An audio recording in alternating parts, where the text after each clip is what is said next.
கர்த்தருடைய பரிசுத்த நாமத்துக்கு சோத்திரம். இந்த நாள் தியானத்துக்கு ஆண்டவர் தந்த வசனம் சங்கீதங்கள் புஸ்தகம் 33ஆம் சங்கீதம் 22ஆம் வசனம்.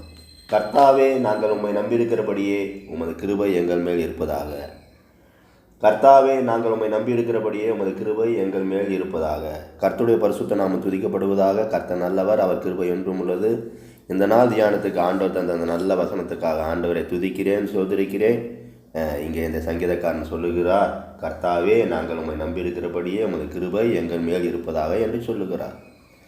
அப்போ நாம் எந்த அளவுக்கு ஆண்டவரிடத்தில் நம்பிக்கை வைத்திருக்கிறோமோ அந்த அளவுக்கு அவருடைய கிருபை நம்மில் அதிகமாக காணப்பட வேண்டும். இந்த சங்கீதக்காரன் அதிகமாக ஆண்டவரிடத்திலே நம்பிக்கை வைத்திருந்தார். முழுவதுமாக அவரையே நம்பியிருந்தார், முழுவதுமாக அவரையே சார்ந்திருந்தார். அதனால்தான் அவரால் சொல்ல முடிந்தது, நாங்கள் உம்மை நம்பியிருக்கிறபடியே உமது கிருபை எங்கள் மேல் இருப்பதாக என்று சொல்லி. அப்போ அந்த நாட்கள் கூட நாம் அதிகமாக ஆண்டவரிடத்தில் நம்பிக்கை வைத்திருக்கும் போது நிச்சயமாக ஆண்டவர் என்ன செய்வார்? அவருடைய கிருபையை நம்மீது அதிகமாக காணப்படும்படியாக, நமது கிருபை நம்ம அவருடைய கிருபையினால் நாம் நிறைக்கப்பட்டிருக்கும்படியாக ஆண்டவர் கிருபை செய்வார். அப்போ இந்த நாட்களில் கூட நம்ம கிருபை இல்லாமல் எதுவுமே செய்ய முடியாது. அநேகர் கிருபை இல்லாமல் ஓடுவாங்க. அநேகர் ஒரு சில செயல்களை செய்யும்போது அந்த செயல்களை, அந்த வேலைகளை செய்ய முடியாமல் போகும்போது அதை பார்த்து சொல்லுவார்கள், உங்களுக்கு கிருபை இல்லை, அதனால தான் அதை செய்ய முடியல என்று சொல்லி. அப்போ அந்த நாட்களில் கூட எல்லாவற்றுக்கும் மிகவும் அவசியமானது கிருபை. அப்போ நாம் அந்த கிருபையை பெற்று ஜீவிக்க வேண்டுமான நாட்கள் நம்ம அவரிடத்தில் அதிகமாக நம்பிக்கை வைக்க வேண்டும். நம்பிக்கையில் பலனடைந்தவர்களாக நாம் ஜீவிக்க வேண்டும். ஆண்டவர் மேல் உள்ள நம்பிக்கை நம்முடைய வாழ்க்கையில் ஒருபோதும் குறைந்து போகக்கூடாது. அதனால தான் இன்னும் கூட நாம் வாசிக்கிறோம், நிச்சயமாகவே முடிவு உண்டு, உன் நம்பிக்கை வீண் போகாது என்று சொல்லி. அப்போ அந்த நாட்கள் கூட நான் நம்பிக்கையில் பெருக வேண்டும், நம்பிக்கையில் வளர வேண்டும். நம்பிக்கையில் நம்ம எப்படி காணப்பட வேண்டும்? ஒவ்வொரு நாளும் பலப்பட்டு கொண்டே இருக்க வேண்டும். அப்படியே பலப்பட்டு நம்பிக்கையில் நாம் ஜீவிக்கும்போது அவருடைய கிருபை நமக்குள் அதிகமாக காணப்பட்டு கிருபையில் பெருகி கிருபையில் பலனடைந்தவர்களாக, கிருபாவரங்களாக நிறைக்கப்பட்டவர்களாக நம்ம ஆண்டவருக்குள்ள மறைந்து கொள்வோம். ஆண்டவருடைய கிரியைகளை எல்லாம் செய்வோம். ஆண்டவர் எதை செய்ய விரும்புகிறோரோ அதையெல்லாம் அவர் பரலோகத்திலிருந்தால் நம்பி கொண்டு அவர் செய்வார். அப்போ இந்த நாட்களில் கூட அவர் கிருபை நம் மீது அதிகமாக காணப்பட வேண்டும். இதை நாம் எப்போதும் மனதில் வைத்து ஜீவிக்க வேண்டும். அப்போ நான் இந்த நாட்களில் கூட நம்ம கிருபை என்று சொல்லும்போது எதை காண்பிக்கிறது? அந்த கிருபை என்று சொல்லும்போது இன்னும் ஆழமாக நாம் சிந்திக்கும் போது ஆண்டவருடைய பெரிதான இரக்கம். நம்ம விசுவாசனா ரட்சிப்பை, கிருபையினாலே விசுவாசம் கொண்டு நாம் பெற்றுக்கொண்ட ரட்சிப்பு, இது நம்மால் உண்டானது அல்ல. இது தேவனுடைய ஈவு, தயவு, இரக்கம் என்று சொல்லப்பட்டிருக்கிறது. அப்போ இந்த நாட்களில் கூட இந்த இரக்கத்தினால் நாம் நிறைந்திருக்க வேண்டும், தேவனுடைய கிருபையினால் நிறைந்திருக்க வேண்டும். அப்போ அந்த தேவனுடைய கிருபையினால் நாம் நிறைந்திருக்க வேண்டுமானால் ஆண்டவரிடத்தில் நம்பிக்கை உள்ளவர்களாக நாம் என்ன செய்ய வேண்டும்? மற்றவங்களுக்கு இரக்கம் செய்ய வேண்டும், மற்றவர்கள் மீது இரக்கப்பட வேண்டும், அன்பு கூற வேண்டும், நேசிக்க வேண்டும், தயவு பாராட்ட வேண்டும். நாம் என்ன செய்ய வேண்டும்? ஆவிக்குரிய ஜனங்களை, எத்தனையோ ஜனங்கள் மத்தியில் அநேகருக்கு நாம் ஆவிக்குரிய காரியத்தில் அவங்க முன்னேறி வரும்படியாக, ஆண்டவரை அறிகிற அறிவில் வளரும்படியாக நாம் அவர்களுக்கென்று இரக்கம் பாராட்ட வேண்டும், தயவு பாராட்ட வேண்டும். அப்படியாக இரக்கம் பாராட்டும் போது ஆண்டவர் நமக்கு என்ன செய்வார்? இரக்கம் செய்வார். இதனால தான் ஆண்டவர் பாருங்கள், புதிய ஏற்பாட்டில் சொல்லியிருக்கிறாரு. மத்தேயு 5ஆம் அதிகாரம் 7ஆம் வசனத்தில், இரக்கம் உள்ளவர்கள் பாக்கியவான்கள், அவர்கள் இரக்கம் பெறுவார்கள். கர்த்தருக்கு ஸ்தோத்திரம். அப்போ இந்த நாட்களில் கூட ஆண்டவருடைய பெரிதான இரக்கம் நமக்கு அவசியமாக இருக்கிறது. அப்போ அந்த இரக்கத்தை பெற்றுக்கொள்ள வேண்டுமானால் முதலாவது நாம் என்ன செய்ய வேண்டும்? இரக்கம் உள்ளவர்களாக இருக்க வேண்டும். இரக்கம் உள்ளவர்களாக நாம் ஜீவிக்கும் போது, இரக்கம் உள்ளவர்களாக மற்றவர்களை நேசிக்கும் போது, தயவு பாராட்டும் போது, அப்போ ஆண்டவருடைய பெரிதான இரக்கம் நம் மீது காணப்படும். இரக்கம் உள்ளவர்கள் பாக்கியவான்கள், அவர்கள் இரக்கம் பெறுவார் என்று சொல்லப்பட்ட. அப்போ நாம் மற்றவங்களுக்கு என்று இரக்கம் பாராட்டி அநேக நன்மைகளை, உதவிகளை ஆண்டவருக்குள் வளரும்படியாக, ஆண்டவருடைய ரட்சிப்பை பெற்றுக்கொள்ளும்படியாக, ஆண்டவருடைய பிள்ளையாக மாறும்படியாக நாம் கூட பிரயாசப்படும்போது ஆண்டவருடைய இரக்கத்தை மனதுருக்கத்தை நாம் வெளிப்படுத்தும் போது ஆண்டவரும் நமக்கு என்ன செய்வாராம்? இரக்கம் செய்வேன் என்று சொல்லுகிறார். எனக்கு பிரியமான சகோதரனே சகோதரி, அந்த நாட்கள் கூட நாம் எப்படி இருக்கிறோம்? இரக்கம் செய்கிறோமா மற்றவர்களுக்கென்று?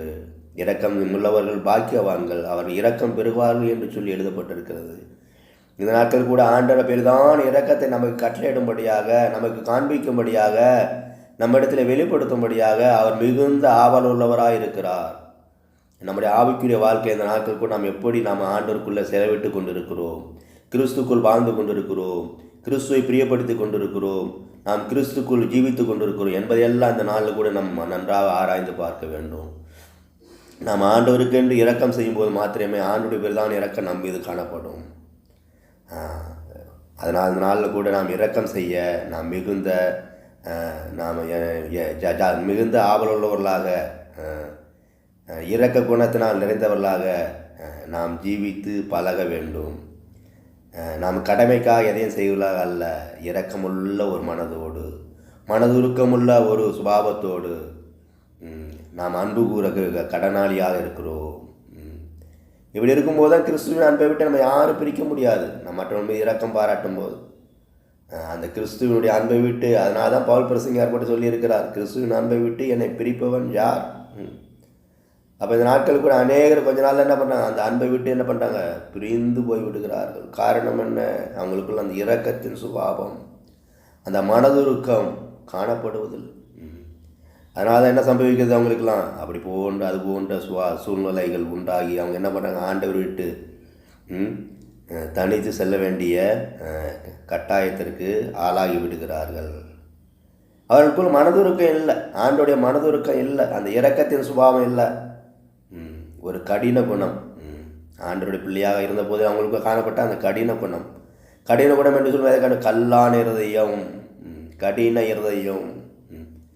இருதயத்தில் எத்தனையோ விதமான இருதயங்கள் இருக்கிறது.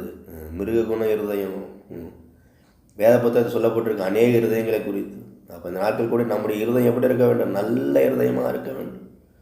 அப்போதான் அதுக்குள்ளே என்னத்தை இருக்கும்? அந்த மனதுருக்கம் காணப்படும், அந்த இரக்கமுள்ள சுபாவம் காணப்படும்.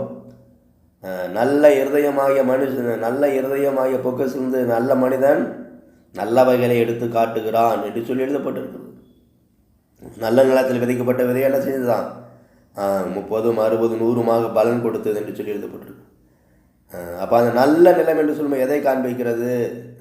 கர்த்தருக்கு ஸ்தோத்திரம், தேவனுக்கென்று கிரியை செய்கிற தேவனுக்கு ஏற்றதான ஒரு சுபாவத்தை உடைய அந்த இருதயத்தை காண்பிக்கிறது.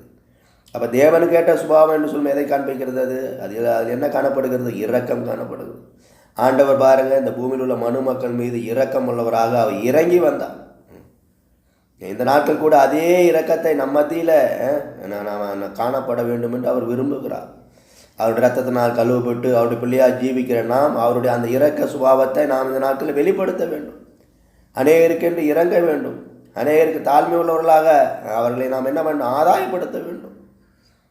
எனக்கு பிரியமான சகோதரனே சகோதரி, அந்த நாட்கள் கூட அந்த இரக்க சுபாவத்தை நாம் நிறைந்து ஜீவிக்க ஒப்படைப்போமா? இன்னும் கூட வேதத்தில் சொல்லப்பட்டிருக்கிறது, நியாய தீர்ப்பிலே இரக்கம் மேன்மை பாராட்டப்படும் என்று சொல்லி எழுதப்பட்டிருக்கிறது. அப்போ நியாய தீர்ப்பில் கூட ஆண்டவர் என்ன செய்வாராம்? அந்த இரக்கத்தை மேன்மை பாராட்டப்படணும். அப்போ நாம் இறக்கப்பட்டிருக்கும் போது ஆண்டவர் என்ன பண்ணுவார்? அந்த நியாய தீர்ப்பு நாட்களில் நம் மீது இறக்கப்படுவார். நாம் அந்த நித்திய ஜீவனை சுதந்திரத்துக் கொள்ளும்படியாக ஆண்டவர் நமக்கு கிருபை செய்வார். ஆனால் அந்த நாளில் கூட நம்ம முழுவதுமாக ஒப்படைப்போம். ஆண்டவருடைய பெரிதான கிருபை நம்ம மீது காணப்படும்படியாக நாம் அவரிடத்தில் அதிகமாக நம்பிக்கை வைத்து அவருடைய அந்த இரக்க சுபாவத்தினால் நிறைந்து ஜீவிக்க நம்ம ஒப்படைப்போம். அப்போ தான் ஆண்டு நம்மோடு கூட நம்மை ஆசீர்வதிப்பார், நம்மை மேன்மைப்படுத்துவார். நம்முடைய ஆவிக்குரிய வாழ்க்கையினுடைய எல்லா வளர்ச்சிகளையும் தடை செய்கிற சத்துருவின் கிரியைகள் எல்லாவற்றையும் அவர் மாற்றி போடுவார். அவரால் கூடாத காரியம் ஒன்றும் இல்லை. ஒவ்வொரு நாளும் நம்மை அவர் முற்றிலுமாக பொறுப்படுத்தி நடத்தி மேன்மைப்படுத்தி உயர்த்த விரும்புகிறார். தடைகள் எல்லாம் மாற்றி போட விரும்புகிறார். அவருடைய அன்பினால் அந்த இரக்கத்தினால் நிறைத்து பலப்படுத்த விரும்புகிறார். ஆனால் அந்த நாளில் கூட நம்மை தாழ்த்தி ஒப்படைப்போமாக.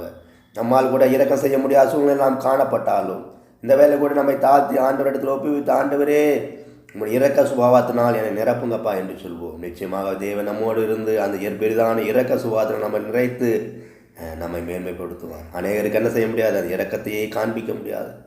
எப்போ பார்த்தாலும் அவங்க இருதயத்தில் என்னன்னு ஒரு ஹார்டு கடினமாக காணப்படும். எப்போது பார்த்தாலும் அவங்க முகத்தில் என்ன இருக்காது? அந்த இரக்கத்தின் சுபாவத்தை பார்க்க முடியாது. இந்த நாளில் கூட அப்படி காணப்பட்டால் அந்த வேலை கூட நம்மை தாழ்த்துவோம், ஒப்படைப்போம். நமக்குள் ஆண்டவர் பெரிதான இரக்கத்தின் சுபாவத்தை கட்டளையிடுவார், நம்மை மேன்மைப்படுத்துவார். கர்த்தருக்கு ஸ்தோத்திரம். இந்த இரக்க சுபாவத்தில் இல்லாதனால தான் அநேகருடைய ஆவிக்குரிய வாழ்க்கையில் என்ன வந்து விடுகிறது?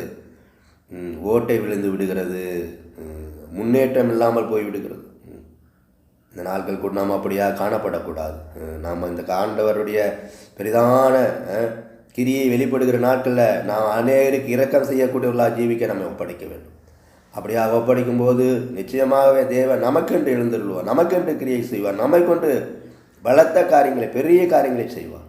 அது பெரிதான காரியங்கள் நம்மை கொண்டு செய்ய அவர் விரும்புகிறார். ஆனால் அந்த நாள் கூட நம்மை தாழ்த்துவோம், ஒப்படைப்போம். கர்த்தர் இந்த வசனங்களாக நம்ம ஒவ்வொரு ஆசீர்வதிப்பாராக. ஜெபிக்கலாம். கிருபையும் சிநேகம் நிறைந்த நல்ல தெய்வமே துதிக்கிறோம். இந்த நாள் நீர் எங்களுக்கு தந்த நல்ல ஆலோசனைக்கு ஆசீர்வதிக்கிறோம். ஆண்டவரே, நாங்கள் உம்மிடம் நம்பிக்கை வைத்தபடி உமது கிருபை எங்கள் மேல் இருக்கும்படியாக ஆண்டவர் தாமே கிருபை தந்தபடி ஆசீர்வதிக்கிறோம். எங்கள் நம்பிக்கையில் ஆண்டவரே நாங்கள் வெட்கப்பட்டு போகாத வண்ணம் உமது பெரிதான கிருபை சுதந்திரத்துக் கொள்ளும்படியா நீர் எங்களுக்கு இரக்கம் செய்யும்படியா ஜெபிக்கிறோம். ஆண்டவரே, இரக்கம் செய்கள் பாக்கியவான்கள், அவர்கள் இரக்கம் பெறுவான்னு சொன்னீங்கப்பா. நியாய தீர்ப்பில் இரக்கம் மேன்மை பாராட்டப்படும் சொன்னீங்கப்பா. இந்த பெரிதான இரக்கத்தினால் உங்களுடைய பிள்ளைகளை நிரப்புங்க. இந்த வார்த்தை கேட்குற ஒவ்வொரு உங்களுடைய பிள்ளைகள் நிறைத்து ஆசீர்வதிங்க, மேன்மைப்படுத்துங்க. கனமாய்மை செலுத்துகிறோம், துதிக்கிறோம், சோதரிக்கிறோம். இயேசு நாமத்தில் பிதாவே, ஆமென். அல்லேலூயா.